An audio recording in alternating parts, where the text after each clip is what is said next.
알면 편한 심리학 알편심 오늘의 이야기 시작합니다. 안녕하세요. 심리상담연구소 마음을 거닐다 소장 마거입니다. 안녕하세요. 이것저것 다 아는 심리학 박사 대박사입니다. 네. 여러분 설 잘 보내셨나요?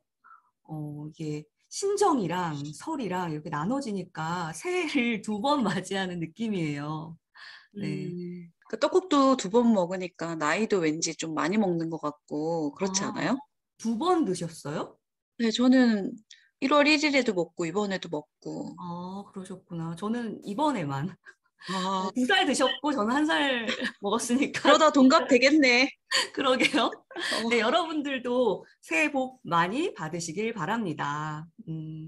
그리고 또 좋은 타이밍인 것 같아요. 이렇게 새해 계획을 세웠다가 좀 느슨해질 때 됐잖아요. 한 네, 달 지났으면. 근데 이제 또 다시 새해가 됐으니까 다시 한번 또 계획을 세워보시고 또 심기일전하셔도 괜찮을 것 같아요.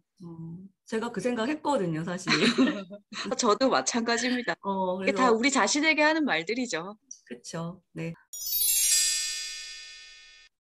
저희가 지난 시간부터 심리학자들로부터 배우는 삶의 지혜 시리즈를 시작했잖아요. 네, 그, 맞아요. 그쵸. 네, 각 학자들의 이론을 간략하게 소개하고 그 학자들이 말한 명언이랄까요? 어록으로부터 이 삶을 살아가는 지혜를 얻어보고자 이렇게 기획을 했습니다. 지난 시간은 정신분석으로 시작했는데 어떠셨는지 궁금해요. 네. 네. 그러니까 저희도 사실 이거를 이론을 얼마나 자세하게 소개할까, 또 이 어록 하나하나가 잘 전달될까, 이런 고민들을 많이 하면서 녹음을 했었던 기억이 있는데, 음, 네, 여러분들이 좀 적극적으로 반응을 해주시면 저희가 어떤 부분에 좀 더 초점을 맞출지 정하는 데도 도움이 될 것 같아요. 유튜브 댓글 이런 데 보니까 좀 정리해줘서 좋았다, 이런 댓글들도 있더라고요. 네네, 맞습니다.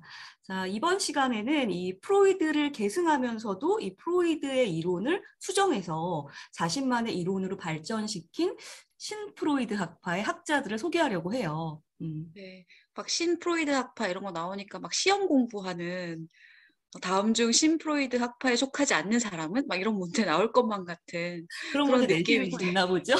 네. 네. 이 신프로이드 학파에 많은 학자들이 있죠.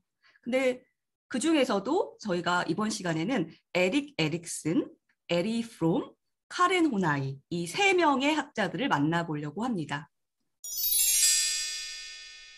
첫 번째로 에릭 에릭슨은 심리사회적 발달 이론이라는 걸로 유명하죠. 그러니까 프로이드가 여러분들 기억하시나요? 프로이드의 이론의 핵심이 무의식이고 심지어 그 무의식 안에 어떤 성적인 충동 이런 것이 핵심에 있었죠. 에릭슨도 프로이드에게 굉장히 많이 영향을 받은 사람이긴 하지만 그게 좀 달랐던 거예요. 그러니까 성적인 요소가 인간의 심리를 다 결정한다고? 그게 그렇게 강렬하다고? 아닌데 어떤 사회적인 맥락이나 그 사람이 살아가는 환경도 굉장히 영향을 많이 미치는데 이런 생각을 하게 된 거죠. 그래서 이 이름, 심리 사회적 발달이라는 이 이름에서도 이 사회적 맥락을 굉장히 중요하게 생각한다라는 걸 여러분들이 느끼실 수 있을 거예요. 그러니까 네. 프로이드랑은 다르게 인간의 발달이라는 것이 사회적인, 문화적인 영향을 많이 받는다. 이렇게 주장한 학자다라고 생각하시면 될 것 같아요. 네. 그리고 프로이드와 또 다른 차이점은요. 이 프로이드는 생애 초기부터 청소년기 이전까지 이 발달이 완성된다라고 보았지만 이 에릭스는 이게 굉장히 유명하죠. 전생에 걸쳐 인간의 발달이 이루어진다라고 주장을 했어요. 그러니까 영아기부터 노년기까지 어떤 그 시기에 이뤄야 할 발달 과업을 기준으로 해서 8단계의 발달 단계를 도입을 했죠. 맞아요. 그러니까 이 프로이드에 따르면 한 6살? 끝난 거예요. 이미 다 결정된 거예요. 근데 에릭슨에 따르면 우리가 정말 죽을 때까지 우리는 계속 발달할 수 있는 존재거든요. 이번에 찾아보니까 에릭슨이 쓴 책에서 이런 얘기가 나오더라고요. 삶의 속도는 느려져도 변화와 성장은 멈추지 않는다.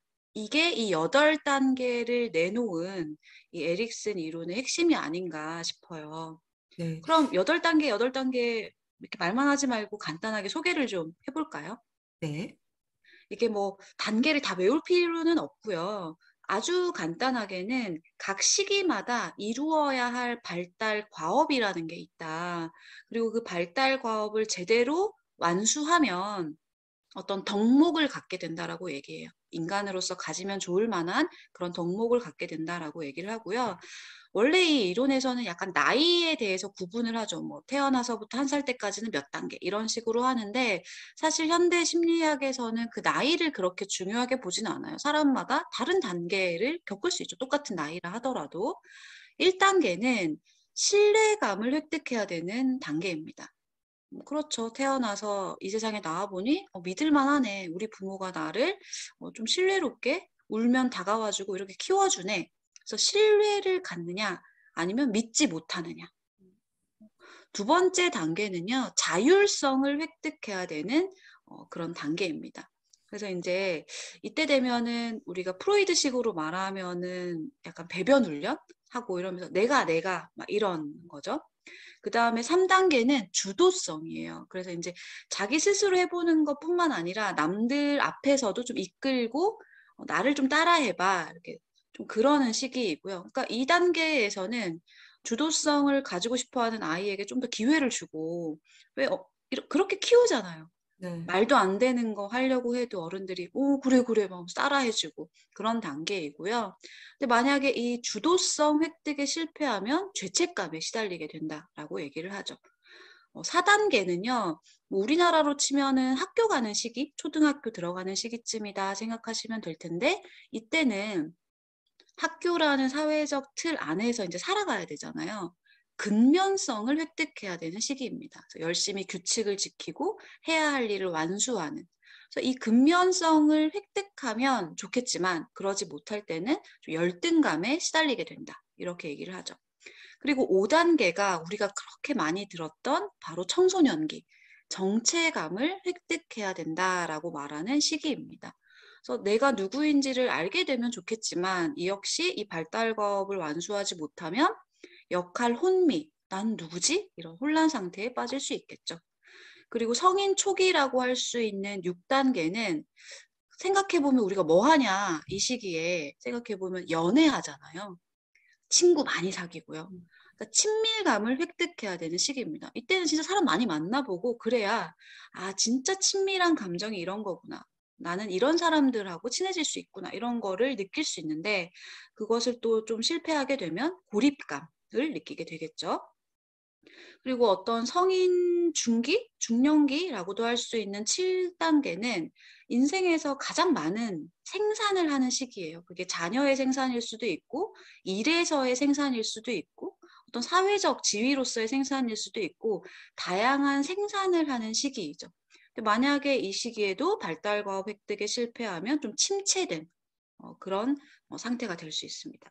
그리고 마지막 8단계를 우리가 노년기라고 하는데 이때에 획득해야 될 발달 과업은 자아통합이에요. 아, 나는 이렇게 살아왔지. 이게 나지. 앞으로 남은 인생은 이렇게 살아야지. 이렇게 통합되는 거. 근데 만약에 이것에 실패하면 절망하게 된다고 합니다. 그래서 음. 각 단계의 발달 과업을 수월하게 획득하면 좋겠지만 그러지 못하는 경우에는 이게 무의식 어딘가에 남아서 자꾸 그 단계로 회귀하게 되거나 아니면 거기에서 획득하지 못했던 어떤 잔재들이 남아서 우리의 삶을 좀 괴롭히게 될 수도 있다. 이렇게 얘기를 하는 이론이죠. 네. 듣다 보니까 학부 시절에 시험 공부했던 기억이 떠오르네요. 그러니까요. 왠지 외워야 될 것 외워야 될 같고. 것 같고, 네. 네, 에릭슨 하면은 이 청소년기의 정체감 획득이 굉장히 중요하다라고 외친 어떻게 보면 최초의 학자라고도 할 음, 수 있잖아요. 맞아요. 그런데 이 흥미로운 게 이 에릭슨이 자아 정체감에 관심을 가진 이유가 자기의 환경과 굉장히 관련이 깊다라는 거예요. 역시 에릭슨도 자기로부터 자기 이론이 나온 거군요.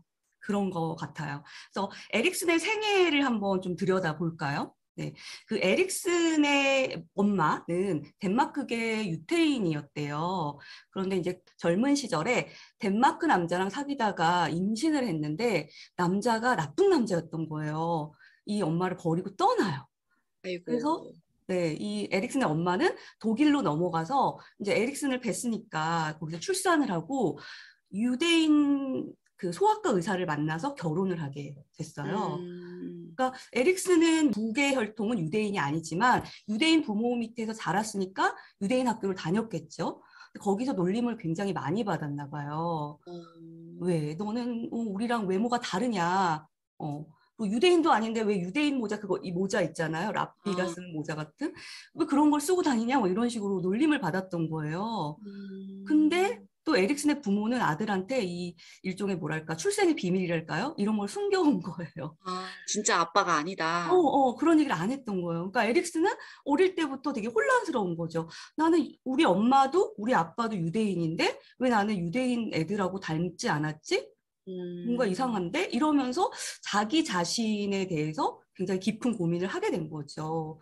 그래서 이 어린 에릭슨은 마음속에서 나는 누군가, 나는 어디에 속해 있는 존재지? 일종의 이게 정체감에 대한 질문이잖아요. 이런 음, 질문을 품고 살았다고 해요. 음. 어. 그러니까 본인에 대한 고민이 인간에 대한 고민, 그리고 이론으로 발전한 케이스네요.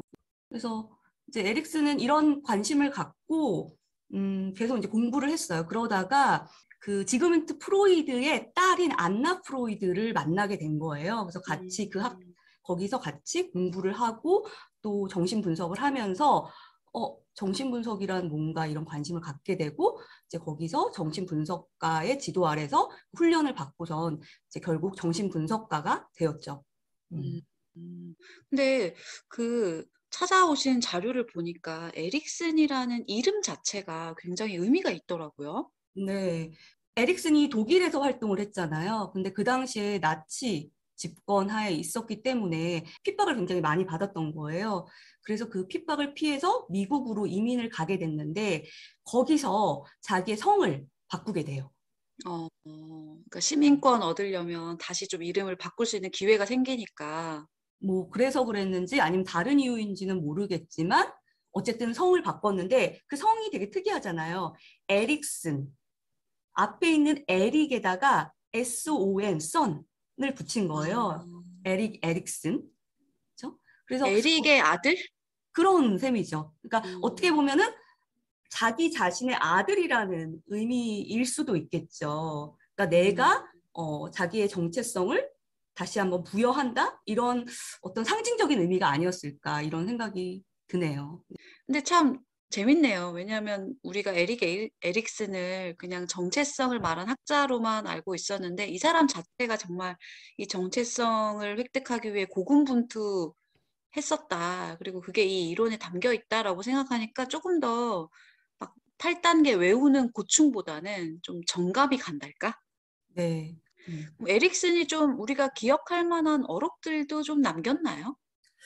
찾아보니까 많지는 않더라고요. 음, 물론 이제 저서를 통해서 많은 얘기를 했지만 그런 우리가 흔히 어록이라고 하면은 딱 이렇게 띵 하는 그런 느낌이 와야 되잖아요.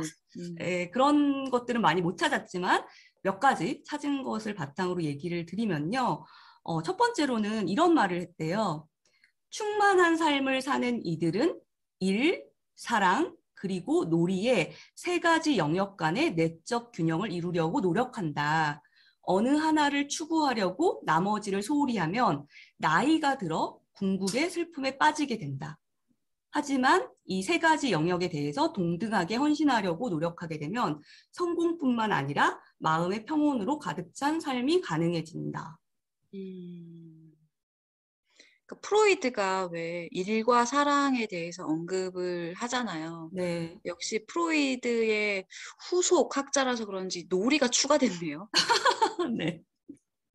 그러니까 뭐 여기서도 나이가 들어라는 얘기를 했잖아요. 그러니까 발달에 되게 깊은 관심을 가졌던 것 같아요. 그래서 이 세 가지를 동등하게 밸런스 있게 다뤄야 한다. 어떻게 보면 요즘에 일과 라이프, 워크 앤 라이프 밸런스 얘기 많이 하는데 그런 것들을 얘기한 것 같기도 하네요.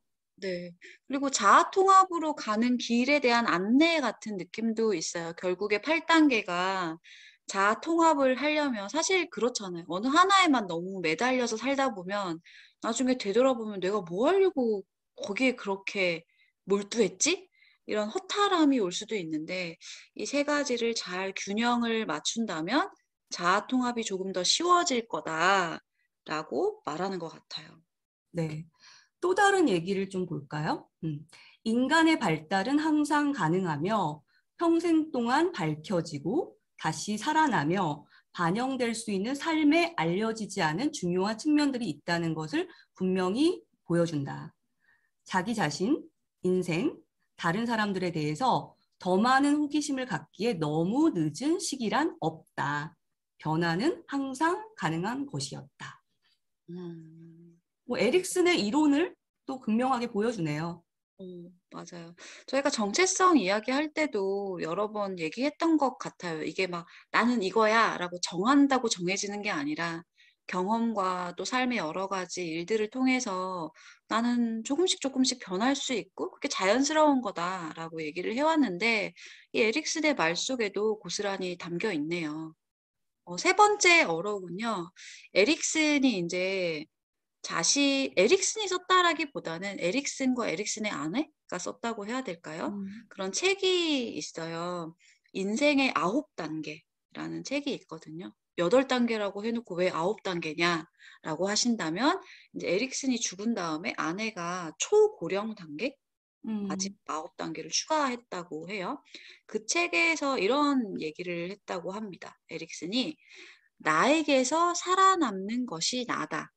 즉 살아서 여기까지 온 내가 바로 나다." 음. 저는 이 말이 되게 의미가 있는 것 같아요. 우리가 왜 정체성을 찾는다 이런 얘기를 할 때 진짜 내가 누구인가를 고민하기보다는 뭔가 되어야 될 것만 같은 모습?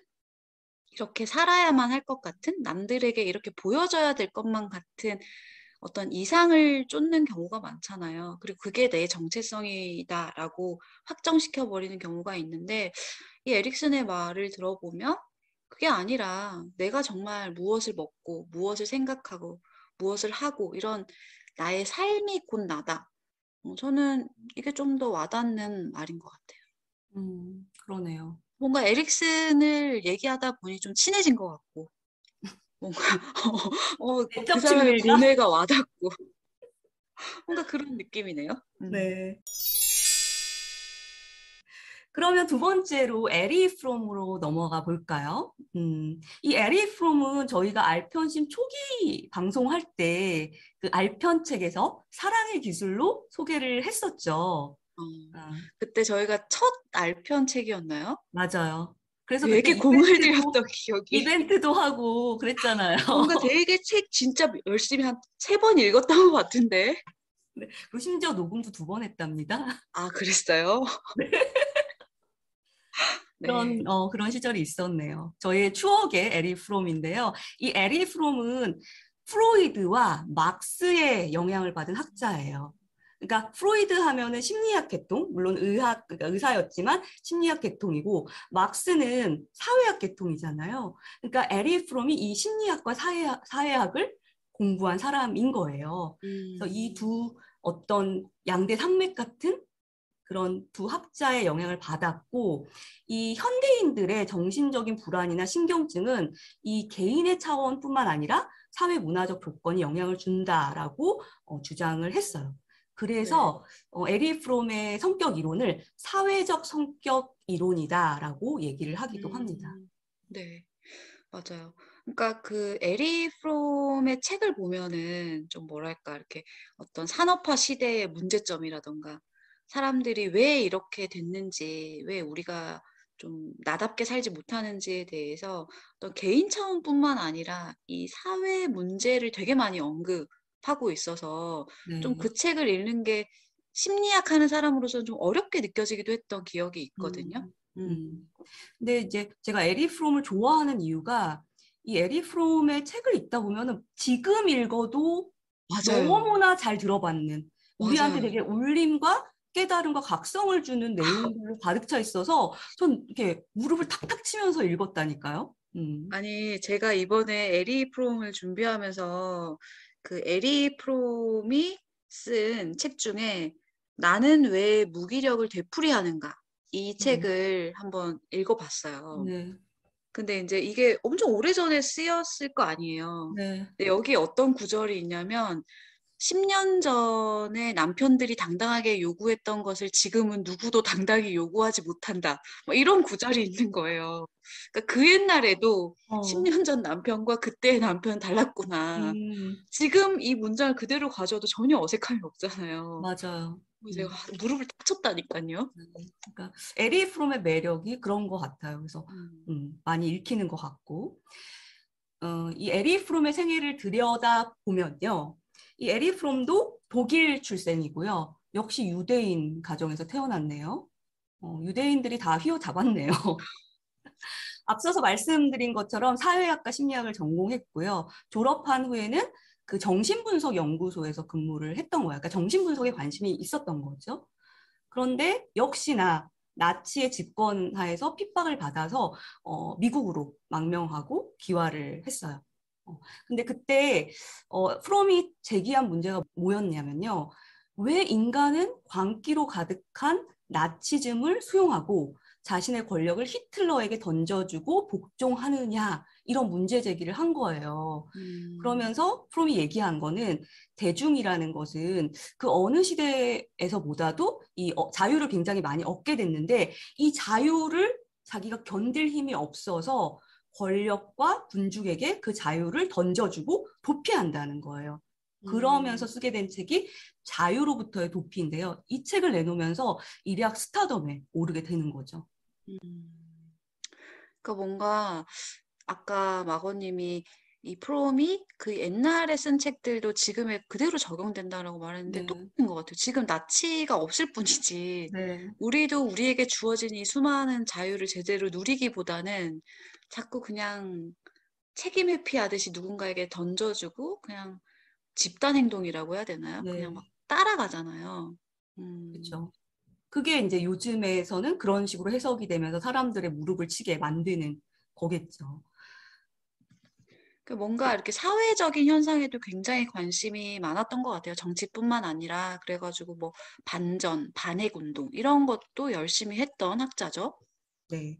그래서 프롬은 독일에서 미국으로 귀화를 했고, 그러면서 또 그 다음에는 스위스, 뭐 멕시코 이렇게 왔다 갔다 살다가 스위스에서 죽음을 맞이했다고 합니다. 네. 뭐 에리 프롬의 이론 자체는 너무 매력적인 것도 많고 어록도 많아서 소개할 게 많을 것 같아요. 네, 맞아요. 에리 프롬 하면은 진짜 어록의 향연이죠. 그러니까 책 중에서 좀 인기 있는 책 세 개를 꼽자면 저희가 예전에 했던 사랑의 기술, 자유로부터의 도피, 소유냐 존재냐. 이 세 가지 책이 되게 인기 책들인데요. 여기에 주옥 같은 명언들이 굉장히 많아요. 네, 하나하나 소개를 해볼까요? 첫 번째로 사랑의 기술. 여러분들 기억나시죠? 예전에 들으셨던 분들이 아직도 계시는지 모르겠지만, 네, 여기서 몇 가지를 꼽아보자면요. 첫 번째로는 삶이 예술인 것과 마찬가지로 사랑도 기술임을 인식해야 한다. 사랑하는 법을 배우고 싶다면 음악, 그림, 목공, 의학 또는 공학처럼 다른 기술을 배우기 원할 때 해야 하는 것과 동일한 방식을 적용해야 한다. 사랑도 기술이죠. 네. 그러니까 배워야 한다. 이런 네. 얘기를 하고 있습니다. 또 유명한 게 있죠. 사랑은 수동적 감정이 아니라 활동이다. 사랑은 참여하는 것이지 빠지는 것이 아니다. 가장 일반적인 방식으로 사랑의 능동적 성격을 말한다면 사랑은 본래 주는 것이지 받는 것이 아니다. 우리가 흔히 사랑에 빠졌다 뭐 이런 말 많이 하잖아요. 그런데 그건 좀 되게 감정적인 거고 사랑에 우리가 참여한다라고 생각하면 뭔가 열심히 노력하고 또 배우고 또 이해하고 배려하고 이렇게 해야 된다는 마음가짐이 드는 것 같아요. 그러니까 사랑한다면서 상대에게 무관심하거나 내가 좋아하는 것들만 하거나 이러는 건 사실은 사랑이 아닐 가능성이 높은 거네요. 그죠? 네. 그리고 저는 그 말이 되게 기억에 남았어요. 미숙한 사랑은 이렇게 말한다. 나는 너를 필요로 하기 때문에 너를 사랑해. 하지만 성숙한 사랑은 다음과 같이 말한다. 나는 너를 사랑하기 때문에 너를 필요로 해. 음. 사랑에 빠진 사람들이 들으면 막 여러 가지 생각을 할 것 같아요. 네. 요즘에 마고님도 그 드라마요. 그의 우리는 네. 저는 그거 보면서 진짜 사랑한다는 게 어떤 걸까? 사랑은 사람에게 무엇일까? 이런 고민을 하게 되더라고요. 그래서 이 대목에서 여러분, 저희의 초창기 방송인 알편책, 사랑의 기술, 다시 한번 들어보셔도 좋을 것 같아요. 우리 괜찮아요? 그 옛날 방송 여러분들이 다시 들여다보는 거? 아, 사실 저희가 옛날 방송 들으면 저희도 오글거려서 못 듣겠고, 너무 미숙하고 맞아요. 뭐 지금도 그러나, 미숙할 수 있겠지만 어쨌든 그때는 더 꼬꼬마 시절이어서 네네. 엄청 오들오들 떨면서 했었죠. 그런 거 다 우리 청취자분들 감안해 주시잖아요. 그죠? 네. 그죠? 네. 아무튼 추천합니다. 네. 그리고 이제 에리 프롬이 사랑의 기술에서 강조한 게 어떤 개인과 개인의 1대1의 관계의 사랑뿐만 아니라 사랑의 확장도 얘기를 했거든요. 그거와 관련된 멘트가 있어요. 누군가가 오로지 한 사람만 사랑하고 다른 사람들에게 무관심하다면 그것은 사랑이 아니라 공생적 집착 또는 확장된 이기주의에 불과하다. 음, 그래서 우리가 누구를 사랑하면서 내 자식만 막 소중해, 남의 음, 자식은 안중에도 없고, 뭐 이런 경우를 보면은 그게 진짜 사랑일까? 이런 생각을 하게 되잖아요. 그래서 사랑의 확장에 대해서 여러분들이 생각할 수 있는 말인 것 같습니다. 음, 네. 그리고 또 이 자유로부터의 도피에서도 또 주옥 같은 말들을 했어요. 이 책에서 에리 프롬이 말하는 것은 우리가 뭔가 자유를 확대하면서 인간이 발전해 왔잖아요, 역사상. 그런데 이 자유를 얻게 됐는데 이게 좋기만 한 게 아니에요. 이제 개인이 자기가 어떤 자아나 정체성이 좀 혼란스럽거나 좀 약한 그런 개인들이 이 자유를 짊어지기에는 굉장히 무거운 부담인 거예요. 그러니까 예를 들면은 뭐 고독이나 무력감 같은 것을 느끼게 된다는 거죠. 왜냐면 혼자 음, 있게 되면 오롯이 내가 어떤 책임을 가져야 하니까요. 그래서 이런 자유로부터 발생하는 정신적인 고독, 고립감 이런 것들을 피하기 위해서 개체들이 자기의 독립성을 포기하고 자기의 음, 자유나 어떤 권력을 뭐 권력자 또는 군중에게 그냥 넘겨준다는 거죠. 그래서 음, 이제 뭐 현대 사회에서는 타인한테 의존하거나 복종하는 현상도 생기고요. 그래서 이제 에리 프롬이 강조한 것은 결국 자유라는 거는 개인들이 자신의 독자성과 개별성의 바탕을 둔 적극적인 자아 실현이 있을 때 의미가 있다라고 얘기를 했죠. 그러니까 좀 뭐, 저는 그렇게 느껴져요. 그러니까 내가 독립적인 존재라고 사람들은 다 생각을 하잖아요. 네. 그런데 이제 무의식적으로는 내가 누리고 있는 이 자유에 대한 부담, 그리고 나 혼자 온전히 책임질 수 없을 것 같은 불안함, 이런 것 때문에 누군가에게 나도 모르게 기대기도 하고, 누군가에게 맹목적으로 복종하기도 하고, 그러면서 살고 있지는 않니? 라는 질문을 받는 듯한 느낌? 네. 네. 그 정도 생각이 드네요. 네네. 그러니까 건강하게 서로 의존하고 함께 어우러져 사는 것이 문제가 아니라, 그러니까 지금 말씀하신 그 단어에 되게 핵심적인 게 있었는데, 맹목적인 의존이나 집착, 그것이 문제겠죠. 이 책에서 언급한 몇 가지 문장을 살펴보면요. 첫 번째로는 우리는 자기 의지를 가진 개인이라는 환상 속에서 살고 있는 자동 인형이 되어버렸다. 이 환상 덕분에 개인은 자신이 불안한 상태를 깨닫지 못한 채 살 수 있지만 그런 환상이 줄 수 있는 도움은 거기뿐이다. 음, 기본적으로 개인의 자아는 약해지기 때문에 개인은 무력감과 극도의 불안을 느낀다. 그는 자기가 살고 있는 세계와의 진정한 관계를 잃어버렸다. 자아의 상실은 자신의 정체성에 대해 깊은 회의를 낳기 때문에 수능의 필요성을 증가시켜 왔다. 현대인은 타인의 기대에 따라서 살아야만 자신에 대해 확신을 가질 수 있다는 의미이다. 음. 제가 아까 왜 나는 왜 무기력을 되풀이하는가 이 음, 책을 봤다고 했잖아요. 네. 거기에도 사실은 저는 왜 무기력을 되풀이하는지 정말 알고 싶어서 이 책을 읽었거든요. 근데 이제 딱 꼬집어서 네가 그래서 무기력해라고 말해주지는 않고 이 책도 결국은 같은 맥락인 것 같아요. 너의 자유를 네가 잃었기 때문이야. 그래서 약간 지금 좀 소개를 하자면 이 책에서 제가 조금 와닿았던 게 이런 대목이 있었어요. 대부분의 사람들이 어린아이에게 큰 매력을 느끼는 이유가 무엇인지 묻는다면 답은 바로 자발성이다. 음, 음. 그러니까 어떻게 보면 아이들은 사회가 나에게 뭘 기대하는가, 나의 역할이 뭔가 막 이런 거를 고민하지 않고 그냥 자유롭게 자발적으로 선택하고 행동하잖아요. 그래서 진짜 자기로 살 수 있는 거고. 음, 그러나 우리는 언젠가부터 그런 자발성을 잃고 여기에서 지금 마거님이 소개해준 말에서 말한 것처럼 타인의 기대에 따라서 그러니까 이 사회가 부여한 성공한 그것을 추구해야만 제대로 된 사람인 것 같은 사실은 자유를 잃어버린 음, 삶을 살고 있잖아요. 네. 그러니까 무기력해지는 거고. 그렇죠. 그러니까 내 의지로 내가 기쁘게 뭔가를 하는 게 아니라 뭔가 사회적인 명령과 압박에 의해서 움직이려고 하니까 잘 안 움직여지는 거죠. 그래서 맞아요. 무기력을 반복한다라고 프롬은 얘기하고 있는 거고요. 네. 네, 맞아요. 네, 그 맥락과 좀 맞닿아 있는 문장이 있어요. 이건데요. 사회에 적응하지 못하는 사람을 가치가 떨어지는 존재로 생각한다. 반면에 적응하는 사람은 인간적 가치 척도의 관점에서 더 쓸모 있는 사람으로 여긴다. 그는 사회에 잘 적응한다 하더라도 어떻게 해서든 남들의 기대에 부응하는 사람이 되기 위해 자아를 포기하는 대가를 치르고 있는 것이다. 진정한 음. 개성과 자연스러움은 모두 사라졌을 것이다. 음. 진짜 이 자유로부터의 도피랑 제가 읽은 책이랑 거의 비슷하네요. 그러니까 에리 프롬의 책을 보면은 이렇게 흐르는 관통하는 그 음, 관점이 있어요. 그게 바로 이런 것들이죠. 네. 음. 지금 소개한 그 구절이랑 진짜 비슷한 맥락인 게 또 음. 있거든요. 제가 네, 잠깐 한번 소개해 읽어드릴게요. 주세요. 네. 현대인은 모두가 자신의 목표라고 우기는 그 목표에 도달하기 위해 엄청난 모험도 감수할 각오가 되어 있다. 하지만 위험과 책임을 감수하고 자기 자신의 목표를 정하는 데에는 심각한 공포를 느낀다.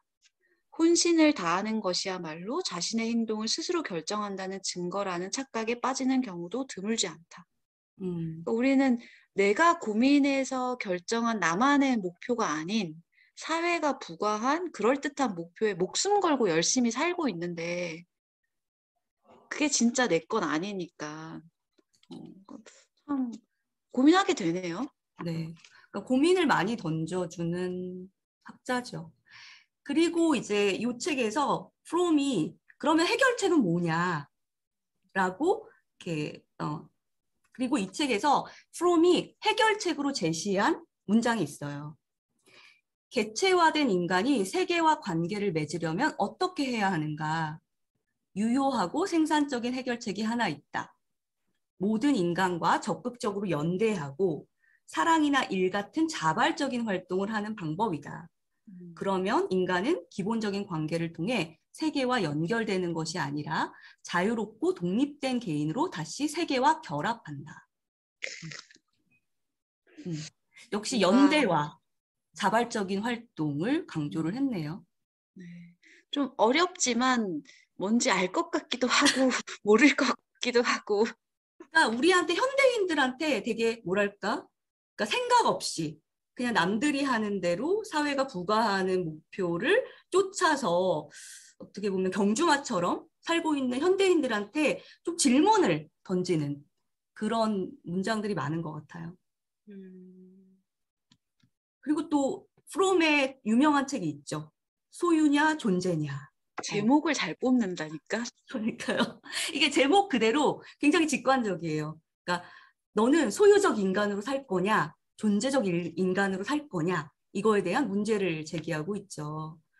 그러니까 뭐 말 그대로 소유적 인간이라는 거는 자기가 가진 것에 의존을 하는 거예요. 내가 뭘 가졌는지가 나를 결정하는 거고, 존재적 인간은 내 존재 자체가 곧 나인 거죠. 그래서 내가 경험하고 활동하고 내가 느끼고 이런 것들이 곧 나다라는 것을 얘기를 하고 있습니다. 음, 음, 그런 거 생각나요. 요즘에 막 대학생들하고 상담을 하다 보면은 연애 같은 것도요. 음, 그러니까 누구를 좋아해서 그 사람하고 사귀는 게 아니라 이 시점쯤 되면 사귀어야 되니까 남자친구, 남자친구는 여자친구가 있어야 하니까. 자고로 있어야 하니까 이게 아, 소유잖아요. 그렇죠. 네. 네. 그러니까 소유하기 위해서 연애를 하는 거예요.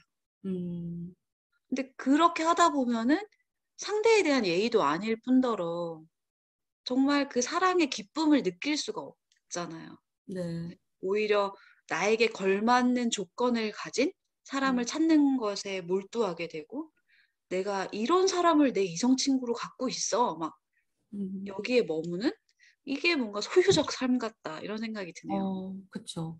그러니까 이 소유적인 존재 양식을 가지게 되면 굉장히 내가 가진 것에 감사하기보다는 더 가져야 행복할 것 같고 이런 음. 환상에 빠지게 되는 거죠. 그리고 그것이 상실되면 굉장히 자기 존재가 위축되게 되고요. 그래서 에리 프롬은 소유적 존재 양식을 가지는 게 아니라 존재적 인간으로 살아라라고 얘기를 하고 있습니다. 네. 그래서 이런 말이 저는 와닿는 것 같아요. "소유한 사람은 반드시 불안하다. 사람은 반드시 모든 것을 잃도록 되어 있는데 그 사실을 망각하기 때문이다." 네, 그렇죠. 우리는 뭐 반드시 뭔가를 잃게 되잖아요. 맞아요. 음, 영원한 건 없죠. 음. 그렇죠. 이 책에서 유명한 구절이 있죠. 예쁜 꽃을 보고 소유하고 싶은 사람은 그 꽃을 꺾지만 그 꽃의 존재를 위하는 사람은 한 번 더 눈여겨볼 뿐이다. 공부를 할 때도 지식을 소유하고자 하는 사람은 지식을 기억 속에 용의주도하게 새길 방도를 궁리하지만 지식의 존재를 생각하는 사람은 수동적으로 수용하는 것이 아니라 생산적으로 대응하고 새로운 탄생을 기대한다. 음. 이게 그 한 예능에서 오징어 게임 그 주인공이었던 오일남 할아버지? 네. 네. 오영수 님이 역할 분하셨던 그 할아버지가 나오셔서 인터뷰에서 이런 말을 하셨거든요. "나이가 음, 든다는 건 이런 거다. 예쁜 꽃을 봐도 꺾지 않고 그냥 또 보러 가는 거." 뭐 이런 말씀을 하셔서 굉장히 마음에 와 닿았는데 이게 에리 프롬에게서 나온 말이군요. 네. 아마도 보셨을 것 같아요. 그런 음. 해안을 가지신 분이니까. 네. 그러네요. 그죠? 네. 음, 소유가 아니라 존재. 저는 잘 몰랐는데 에리 프롬이 진정한 행복에 대해서 많이 얘기를 했더라고요. 그래서 아마 '소유하는 삶이 아니라 존재하는 삶이 행복한 거다.' 이렇게도 이어질 것 같은데 조금 길긴 하지만 진짜 행복이라는 게 뭘까? 우리가 어떻게 살아야 될까?의 차원에서 책의 한 구절을 좀 읽어 드릴게요. 그게 나는 왜 무기력을 되풀이하는가 그 책에 나온 말이죠. 네. "중요한 것은 활동 그 자체다. 결과가 아니라 과정이 중요한 것이다. 그런데 우리 문화에서는 무게 중심이 정확히 거꾸로 되어 있다.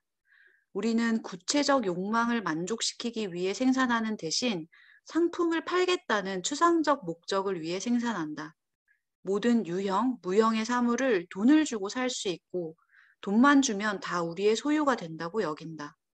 우리 개인의 특성과 노력의 성공 또한 돈과 명성, 권력을 위해서 팔 수 있는 상품이라고 생각한다. 그 결과 무게중심이 창의적 활동이 주는 순간적 만족에서 완제품의 가치로 옮겨간다.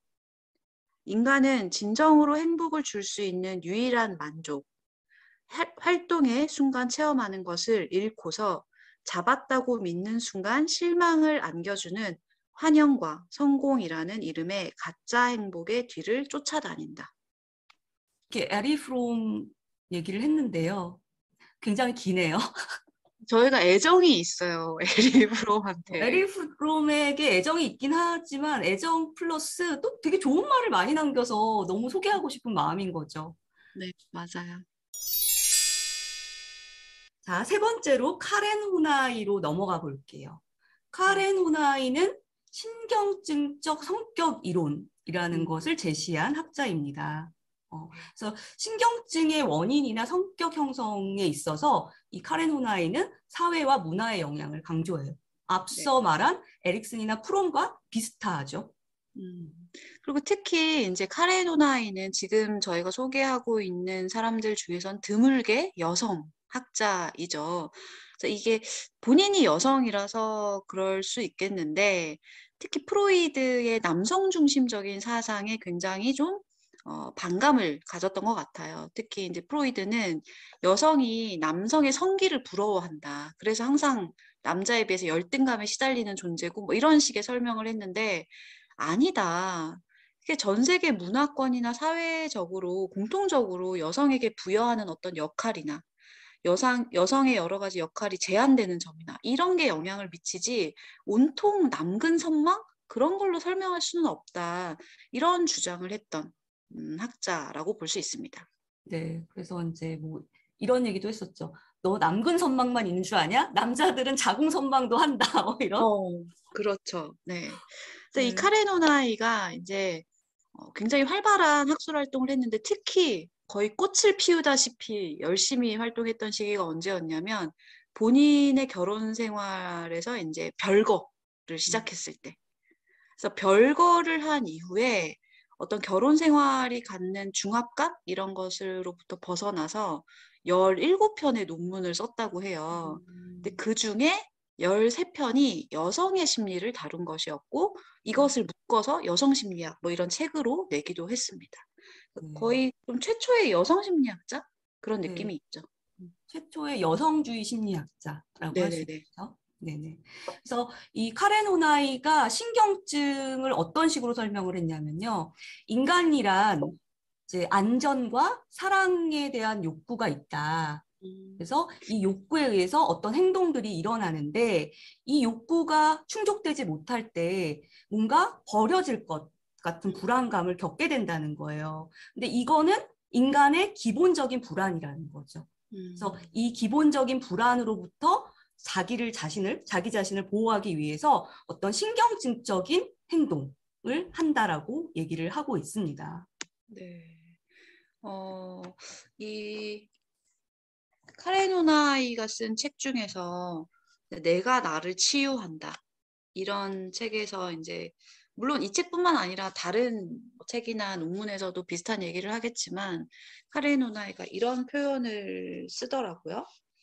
그러니까 운이 좋게 우리가 좋은 환경에서 자라면은 타인과 연결되고자 하거나 뭐 이런 여러 가지 욕구들을 다 충족하면서 건강하게 살 수 있겠지만 다 그런 건 아니잖아요. 네. 나쁜 조건이라고 해야 될까요? 네, 음, 그런 조건에서 살게 되면 이걸 이제 카레누나이는 불리한 조건이라고 음, 표현을 해요. 불리한 조건에서 살다 보면 우리가 어떤 연대감이나 이런 것을 형성하지 못할 것이라는 그런 막연한 불안감, 걱정 이런 것에 시달린다는 거죠. 그리고 이걸 근본 불안이라고 부릅니다.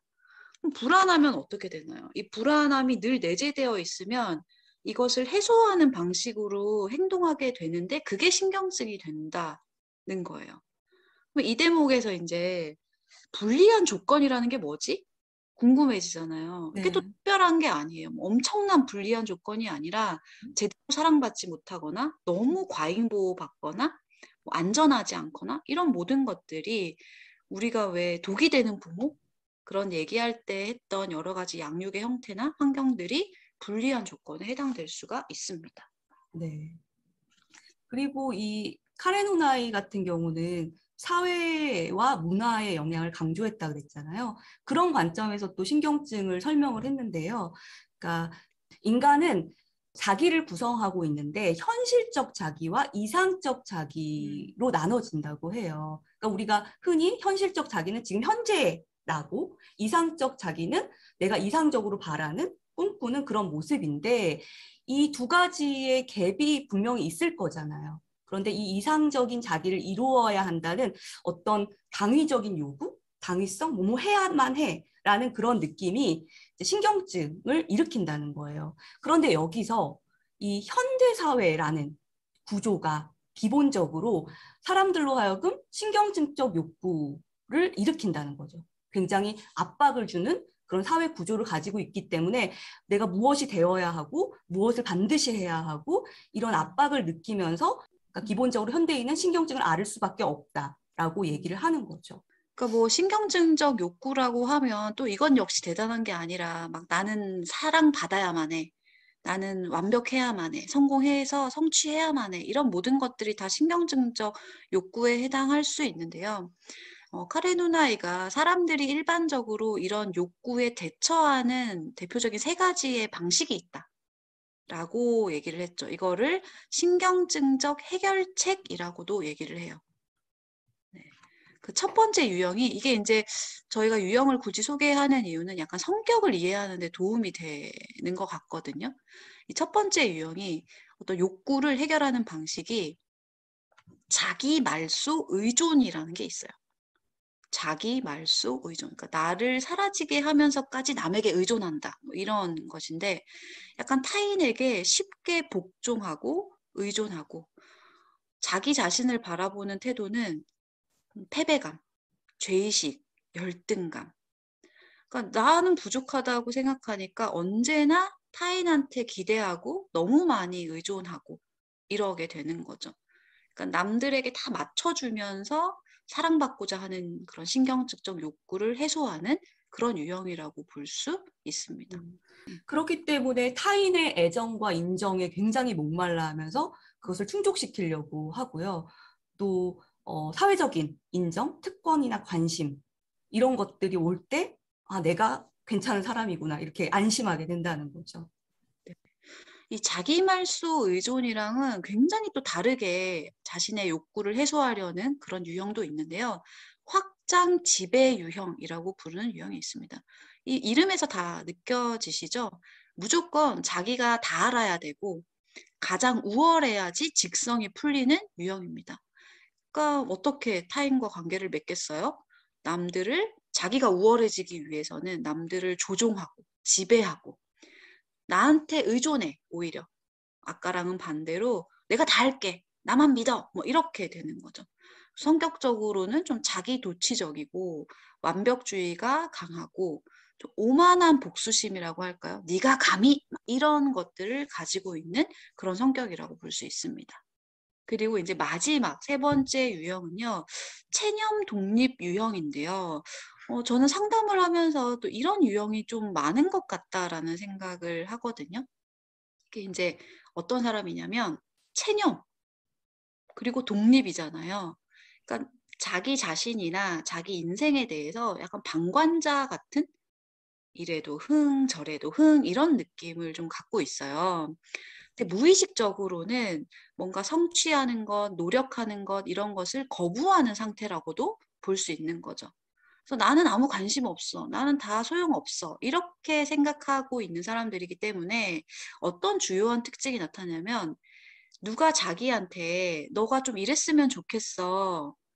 뭐 좀 소망을 품거나 기대하거나 이렇게 하는 것만으로도 '왜 나를 그렇게 압박해? 왜 날 그렇게 못 살게 굴어?' 막 이러는 거죠.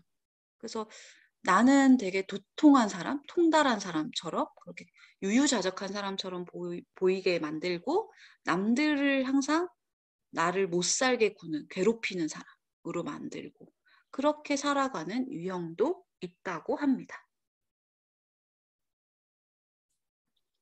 그러니까 우리가 어떤 욕구가 생겼을 때 그것을 진짜 노력하고 또 진짜 성취하고 이러면서 해소해 나가면 좋을 텐데 언제나 그러지는 못하니까 좀 신경증적인 방식으로 해소하려고 하고 그게 일종의 패턴이 돼서 성격이 되는 그런 모습이라고 그려보시면 될 것 같아요.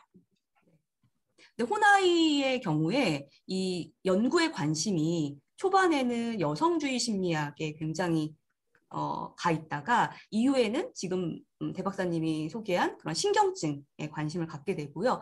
그러면서 자아 이론 그리고 자기 실현에 굉장히 관심을 갖게 됐다고 해요. 그래서 이 호나이의 말년에 그러니까 신경증과 인간의 성장 이라는 그 책을 저술을 했는데요. 거기에서 정신분석을 이렇게 단순히 치료법으로만 국한시킨 게 아니라 개인의 자아 실현에 도움이 되는 방법으로까지 확장을 시켜서 설명을 해서 우리한테 많은 시사점을 던져주고 있죠. 그러면 카렌 호나이의 어록으로 넘어가 볼까요? 네. 첫 번째로 인간은 참다운 의미에서 자기 자신을 책임의 주체로 가정할 경우에만 성장할 수 있다. 책임져라 이거네요. 맞는 말이죠. 그러니까 우리가 어떻게 보면 신경증 같은 경우에도 자기 자신이 어떤 자기 삶의 책임의 주체로서 생각을 하지 못하기 때문에 발생하는 것 같기도 해요. 있죠. 네가 나한테 이렇게 했기 때문에 내가 이래. 뭐 막 이런 식으로 사실은 많이들 짜증도 내고 그러는데 다 자기 안에 무언가가 또 있는 거고 자기의 선택이기도 하니까요. 네. 또 하나 더 소개하자면요. 복잡한 문명 사회에 살면서 대부분의 사람은 심리적 갈등에 사로잡혀 있다. 심각한 신경증적 문제는 전문가의 치료를 받아야 하지만 우리는 자신을 이해하려는 노력을 게을리하지 않는다면 갈등의 실마리를 스스로 풀 수 있다. 음, 그 현대인에게 있어서 신경증이라는 것은 자연스럽고 또 그만큼 해결하는 방법도 그렇게 또 어렵지 않을 수도 있다. 자기 스스로를 좀 잘 살펴봐라. 뭐 이런 얘기로 들립니다. 저는 이 말도 좋았어요. 당신이 자신의 참모습을 찾지 못하고 상상 속에서 웅대한 자아 본위의 인생을 산다면 당신은 물수제비 뜨기 놀이에 취해 자신의 가치를 낭비하게 될 것이다. 당신의 가치 척도는 페르귄트의 돌림 노래처럼 뒤집혀서 뒤죽박죽이 되고 만다. 그러니까 자신의 참모습으로 살아야 되는데 약간 아까 말한 그 이상적 자기 있잖아요. 현실의 자기와 괴리가 있는 그 이상적 자기를 자꾸 쫓아서 맹목적으로 쫓아서 살다 보면 자기 스스로의 어떤 참모습대로 살지 못한다. 이런 얘기를 하고 있는 것 같습니다. 네. 그런 맥락에서 이 말도 좀 이해가 돼요. 남과 비교하는 행동은 자기 자신에게 공정치 않을 뿐더러 아무 의미도 없는 경우가 많다. 자신의 성취에 자부심을 가질 수 있는 나이 든 남자가 왜 잘 나가는 젊은 춤꾼과 자신을 비교해야 하는가? 또 음악에 아무 관심도 없는 사람이 왜 음악가에게 열등감을 느껴야 하는가? 하지만 여기서 신경증 환자의 자부심이 모든 사람과 모든 것보다 자신이 우월해야 한다는 무의식적 권리 주장을 기억하면 앞에서 말한 행동도 이해가 된다. 음. 네. 그러니까 그러니까, 내가 잘하고 있고 내가 할 수 있는 것에만 자부심을 느끼면 어떻게 보면 건강한 자부심인데 신경증적 자부심이라고 한다면 모든 영역에서 나는 우월해야만 하고 남들보다 더 나아야 되고 그래서 전혀 관심 없는 영역까지도 질투하고 그럴 수 있다는 얘기죠. 저 되게 공감돼요. 저도요. 그리고 카레노나이 같은 경우는 대인 관계를 신경증으로도 설명한 걸로 유명한데요. 이 말이 그것을 보여주고 있습니다. 자, 신경증 환자가 맺는 관계는 두 사람이 서로 즐기고 성장할 수 있는 매개가 아니라 자신이 신경증에서 비롯된 필요를 만족시키는 수단이 된다. 이러한 관계는 신경증 환자에게 1차로 자신의 필요를 만족시키거나 좌절시켜서 내면의 긴장을 줄이거나 늘리는 효과를 낸다. 음, 그러니까 신경증에서 비롯된 관계는 건강한 관계라기보다는 자기의 어떤 불필요한 긴장 또는 불안을 감소시키기 위해서 맺는 관계라는 거죠. 결국은 그 관계는 건강하지 못하고 또 다른 갈등을 유발하게 될 거고요. 그렇겠네요. 뭐 만약에 내가 우월해야 한다. 내가 남들보다 성공하고 인정받아야만 한다라는 신경증적 욕구가 있는 사람은 그걸 충족시켜 줄 만한 의존적이고 나에게 아첨하는 그런 사람과 관계를 맺을 수 있고 그것은 그런 욕구의 어떤 맞아떨어짐이지 정말 그 사람을 온전히 사랑하는 것, 존중하는 것은 아닐 수 있으니까요. 네. 그리고 또 이제 마지막으로 제가 공부 열심히 하네요, 요새. 이 내가 나를 치유한다라는 책에 있는 구절인데요. 개인적으로 근래에 읽은 책 중에 제일 어려웠어요. 음, 그리고 이 글자 크기가 요즘에 이런 책 되게 오랜만에 읽었다 이런 생각이 들 정도로 촘촘한 책이었는데요. 음, 거기에서 이제 저한테 조금 울림이 있었던 구절을 좀 소개할까 해요. 신경증이 강하면 자신의 감정, 소망, 신념, 기력에서 멀어진다. 그것은 자신의 삶을 결정하는 능동적인 힘이 내게 있다는 느낌의 상실이자 온전한 유기체라는 느낌의 상실이다. 이는 진실한 나, 곧 우리 자신의 생명력 넘치는 살아있는 중심에서 소외된다는 뜻이다. 진실한 나는 삶 속으로 뛰어드는 두근거림을 선물한다. 그러니까 기쁨이든 동경이든 사랑이든 노여움과 화이든 두려움이든 절망이든 자발적인 감정을 일으킨다. 또 자발적인 관심과 기력의 원천이다. 소망하고 의지하는 능력이고 스스로 확장하고 성장하고 성취하기를 바라는 우리 자신의 참다운 일부다. 진실한 나는 우리의 감정이나 생각에 자발적으로 반응해서 받아들이거나 거부하고 내 것이라고 말하거나 내 것이 아니라고 말하고 그렇다고 말하거나 아니라고 말할 수 있다. 이는 자신에 대한 확신이 강하고 능동성을 갖출 때에만 결정하고 책임도 질 수 있다는 것이다. 이게요, 아까 대 박사님이 최근에 읽었다는 에리 프롬의 나는 왜 무기력을 되풀이하는가의 문장들과도 되게 유사하네요. 그리고 에릭슨의 말과도 너무 유사해요. 음, 그러니까 진짜 나로 그냥 하루하루 생동감 있게 살아가다 보면 그게 진짜 나이다? 네. 약간 그런 느낌으로. 그러니까 이 세 사람이 정말 같은 신, 학파에 그렇죠. 묶일만 하네요. 신프로이드 학파로서 같은 이야기들을 우리에게 전해주고 있네요. 그리고 또 아마 우리가 잘 골랐나 봐요. 네. 그러니까 모르겠어요. 조금 어렵게 느껴질 수도 있고, 저희는 이 어록을 글로 정리해서 읽고 또 고민하고 이렇게 하지만 처음 딱 들으면 확 와닿지 않을 수 있을 것 같아요. 이렇게 말이라는 게 또 곱씹는 맛이 네. 있잖아요. 그래서 좀 복잡하게 들리실 수도 있지만, 아, 그래. 좀 진짜 나? 온전한 나로 좀 생동감 있고 자발적으로 경험하면서 살아가는 삶? 이 정도의 키워드만 기억하셔도 좋지 않을까 그런 생각이 드네요. 오늘은 심리학자로부터 배우는 삶의 지혜 시리즈 두 번째 시간이었어요. 신프로이드 학파의 학자로 에릭 에릭슨, 에리 프롬, 카렌 호나이를 소개했는데요. 결국 신프로이드 학파는 이런 거죠.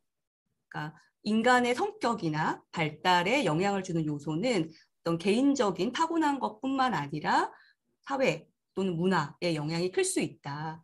그래서 여러분들의 무의식을 결정하는 요인이 내가 어떻게 할 수 없는 그런 큰 구조나 틀도 있을 수 있다라는 생각을 하시면서 혹시라도 내가 너무나 그런 거대한 틀이나 구조에 함몰되어서 살고 있지 않는지, 어떤 것이 나를 나답게 살지 못하게 막고 있는지 생각하시는 그런 시간 보내시길 바랄게요.